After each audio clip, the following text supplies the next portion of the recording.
शख्स बगदाद में रहता है, बगदाद मोहल्ला में। वो गौस पाक के पास आया, मेरे मुर्शिद के पास, और कहता है सरकार मेरी बेटी छत पे थी, उसे किसी ने उठा लिया, गुम हो गई मेरी बच्ची, ढूंढ रहा हूं मिलती नहीं।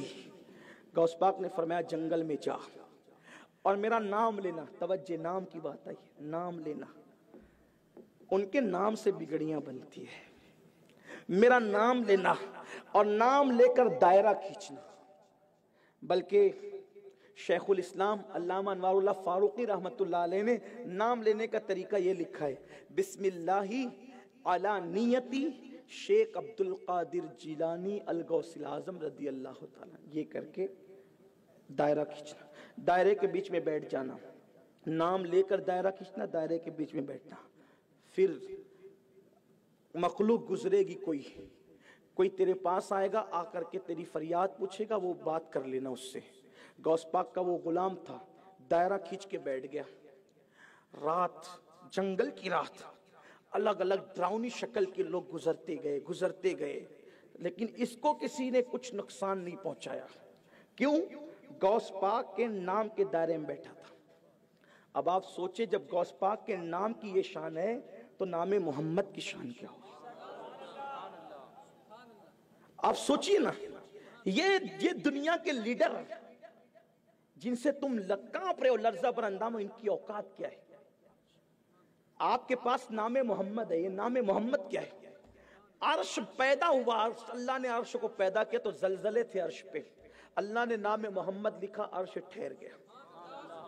मेरा ईमान कहता है आज तक जो अर्श ठहरा हुआ है मेरे महबूब के नाम की बरकत। ये नाम कोई काम बिगड़ने नहीं देता, बिगड़ी भी बना देता है। सब नाम है मोहम्मद। शहद कैसा होता है? अगर आप थक नहीं गए या बोर नहीं हुए तो मुझे जवाब दे कि शहद कैसा होता है। शहद, अगर किसी को टाइफाइड का मर्ज हो, उसको शहद चटाओ तो कैसा लगता है? कैसा लगता है? कड़वा। कैसा लगता है? जिसको बुखार तेज, उसको शहद चटाओ तो कैसा लगता है? कड़वा। शहद का कसूर है कि जबान का कसूर है? अगर जबान बीमार हो जाए तो मीठा शहद भी उसको कड़वा लगता है, पीने के काबिल नहीं लगता। शहद मीठा कब लगता है?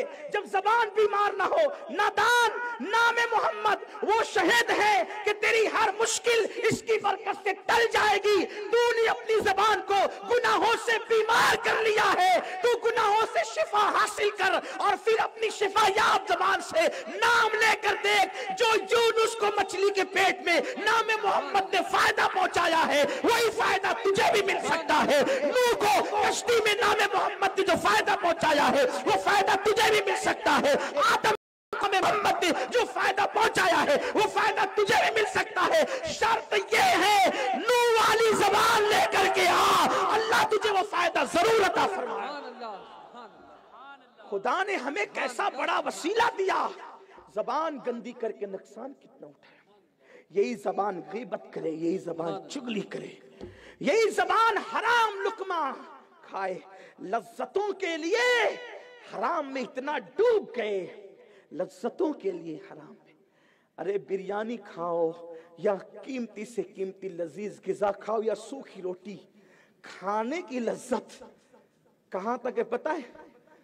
2 उंगली की लंबाई के फासले तक। लज्जत कहां से शुरू होती है और कहां खत्म होती है खाने की, ये फलसफा बता रहा। देखो ये खानका है ना, मैं थोड़ी सी कुछ खानकाई बात आपको बता रहा हूं। खाने की लज्जत कहां से शुरू होती है? 2 उंगली की लंबाई के फासले तक रहती है खाने की लज्जत, फिर खत्म हो जाती है। कैसे? जब हम लुकमा जबान पे रखते हैं लज्जत शुरू होती है, और जबान के एंड जड़ तक जाती है तो उसकी लज्जत कितनी लज्जत है? 2 सेकंड की भी लज्जत नहीं यार। और जब हलक के नीचे लुकमा उतरता है तो जो अंजाम सूखी रोटी का होता है, वही अंजाम बिरयानी का भी होता है, वही अंजाम तली हुई चीजों का भी होता है। सिर्फ 2 उंगल के फासले की लज्जत के लिए कितना बड़ा नुकसान उठा रहे हो। हमारे लिए कोई बिरयानी या लजीज खाना खाना जरूरी है? पेट तो पानी और खजूर से भी भर जाता है। हमारे लिए लजीज खाना फर्ज नहीं है, हमारे लिए हलाल खाना फर्ज है। छोड़ देना, अगर नहीं मिलती है हलाल बिरयानी छोड़ दें, हलाल लजीज ग़िज़ाएं नहीं मिलती है छोड़ दें। अरे कुछ ऐसे भी तो लोग गुजरे हैं जिन्होंने सूखी रोटियां खा के गुजारा किया, जिन्होंने खजूर खा के गुजारा किया। क्यों हम हलाल की तरफ नहीं है? और हलाल खा के देखो फिर उसकी बरकत देखना। सरकार गौस पाक फरमाते हैं मैंने कभी हराम नहीं खाया, कभी हराम की तरफ मैंने तका भी नहीं। इमाम आज़म अबू हनीफा को देख लें, अहमद इब्न हंबल को देख लें, हलाल पे बड़ी तवज्जो की। जबान की अंदर तासीर होगी, दुआओं में तासीर होगी, चेहरे पे वो निकाहत होगी, आंखों में वो नूर होगा, सब दीन में सब है। दीन को हमने छोड़ रखा है, वरना दीन तो आया ही अपने लिए। दीन किसके लिए आया? हमारे लिए आया। तो जब नाम है गौस पाक की तासीर ये है, क्या तासीर है गौस पाक के नाम की? दायरा खींचा नाम लेकर बैठ गए, अजीब अजीब चेहरे वाले गुजरते रहे गुजरते रहे, कुछ बिगाड़ा नहीं। जिन्नात थे वो सब, और जिन्नात कुछ नहीं बिगाड़ते गौस पाक के सच्चा नाम लेवा का। ये बेचारे बैतुल माल के पैसे पे पलने वाले अपना क्या बिगाड़ सके? ये बात इतनी कोई गुलाम बने, कहानी किस्से की बात नहीं हो रही है, हकायक। अभी मैं आपसे नारा नहीं चाहता, मैं आपसे हकीकतों का एतराफ चाहता हूं। बने गुलाम, कोई गुलाम बनकर देखे, वो जुर्रत पैदा होती है। कोई मखलूक कुछ नहीं बिगाड़ सकती। गुजरते रहे गुजरते रहे, आखिरी में कर्रो फर के साथ आया, देखकर लगता था कोई बादशाह है। उसने बैठा हुआ, वो अपनी सवारी से नीचे उतरा, नीचे उतर के वो लकीर को उसने छूमा, लकीर चूमी।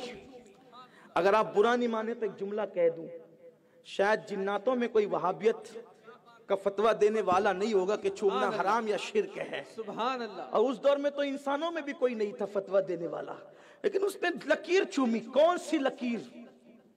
हर लकीर नहीं, जो मेरे मुर्शिद गौस पाक के नाम से लकीर खींची गई, वो लकीर चूमी। और वो लकीर के बाहर ही बैठ गया और बैठ करके कहा क्या हाजत है तुम्हारी?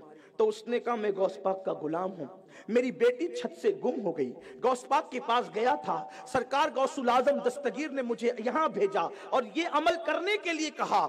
उसने कहा कि इस बदबख्त गुस्ताख ने इस गुलाम गौस आजम की बेटी ली है, उसको बुलाया जाए। उसको पकड़ के लाया गया तो बच्ची भी उसके पास मौजूद थी, वो जिन भी मौजूद था।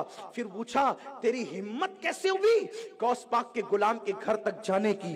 तेरी औकात क्या है गौस पाक के घर तक, गुलाम के घर तक जाने की? तूने ये जुर्रत की है, इसको अभी कत्ल किया जाए, लड़की को वापस किया जाए और आइंदा ऐलान कर दो जो भी गौस पाक के सच्चे गुलाम को सताएगा उसके साथ यही हालात किए जाएंगे, उसको इसी अंजाम तक पहुंचाया जाएगा। तो उस वक्त उस शख्स ने पूछा गौस पाक के उस कादरी गुलाम ने, आप कौन है? तो कहा मैं जिन्नात का बादशाह हूं। तो कहा आप मेरे मुर्शिद का इतना एहतराम करते हैं? तो उसने कहा हम सब गौस पाक के गुलाम हैं और उनके ज़ेरे फरमान है, हम उनके फरामीन पर अमल किया करते हैं। जैसे वो इंसानों के गौश है वैसे वो हम जिन्नातों के भी। सुभान अल्लाह। नारे तकबीर, नारे रिसालत, जश्न गौसुल